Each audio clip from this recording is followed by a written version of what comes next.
Bibi, naranasan mo na bang maagawan ng taong minamahal?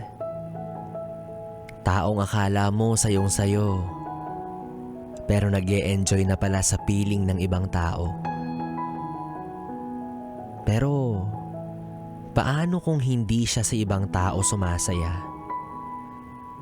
Kasi yung tao pala na to natukoy mo ay hindi na naiiba. Kasi best friend mo siya.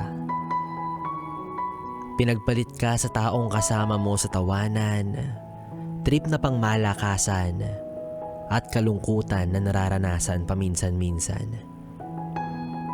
Siya nga rin yung number 1 mong takbuhan sa tuwing ikaw at yung jowa mo ay may hindi pagkakauntindihan.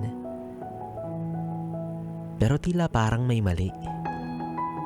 Bakit yung taong inaasahan mong tutulong sa'yo, siya pala mismo yung dahilan kung bakit parang tinuklaw ka sa puso?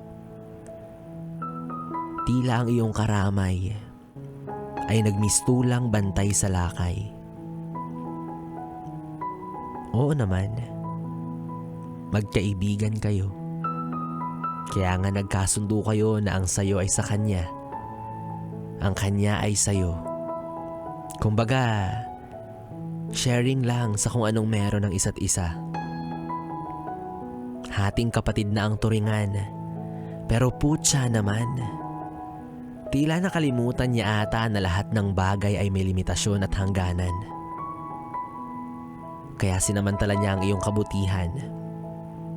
Yung taong tinuring mo na matalik na kaibigan, yan na rin pala yung pinagpalit sa'yo ng iyong kaibigan. Sanggang dikit nga kayo kung titignan. Akala mo siya si Ding tapos ikaw si Darna. Yun pala, siya si Valentina. Sino pang kakampi mo? Wala na. Ang sakit, no? Tinuklaw ka nang wala kang kalaban-laban. Kaya yung epekto sa'yo nito, simbilis ng kamandag na dumaloy sa sistema mo na halos ikamatay mo. Buti pa nga yung kamandag may lunas kapag naagapan. Pero yung sakit na dinulot niya sa'yo, habang buhay mag-iiwan ng sugat sa puso mo. Sa ngayon, ang dami mong tanong, ang sama ng iyong loob. Pero wala na tayong magagawa. Tama nga ang iyong kutob. Siguro, mas katanggap-tanggap pa kung pinagpalit ka talaga sa iba. Pero ang mahirap kasing tanggapin,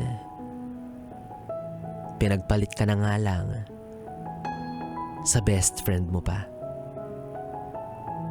Basta, yes friend, ang tandaan mo na lang, sa walang siya, cobra ka, mas makamandag ka pa rin sa kanya. Rar. Yes, friend, ako pa rin ang iyong kapiling DJ B-Boy Bibo para sa ating tuloy-tuloy na BB Time hanggang mamayang alas 12. Dito pa rin at dito ka lang sa istasyong No Problem, ang 101.1 Yes FM. 101.1 Yes FM.